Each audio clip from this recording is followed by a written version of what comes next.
ஒரு மனிதன் கடவுள்கிட்ட போய் கேக்குறான், என்னோட வாழ்க்கைய நான் எப்படிதான் வழி நடத்துறது அப்படின்னு.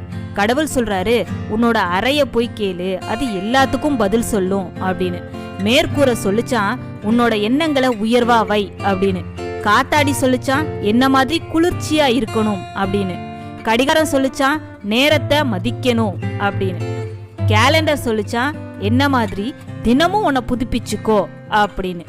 மணிப்பர்ஸ் சொல்லிச்சான், வருங்காலத்துக்காக சேமிச்சு வச்சுக்கோ அப்படின்னு. விளக்கு சொல்லிச்சான், என்ன மாதிரி அடுத்தவர் வாழ்க்கையில ஒளியேற்று அப்படின்னு. ஜன்னல் சொல்லிச்சான், பரந்த மனப்பான்மையா இரு அப்படின்னு. தர சொல்லிச்சான், எப்பவும் கீழே பணிவா இரு அப்படின்னு. படிக்கட்டு சொல்லிச்சான், வாழ்க்கையில ஒவ்வொரு படியில ஏறும் போதும் கவனமா அடியெடுத்து வை. நம்ம வாழ்க்கையில இதை கடைபிடிச்சுக்கிட்டு வந்தா மிக உயர்ந்த நிலைக்கு வரலாம்.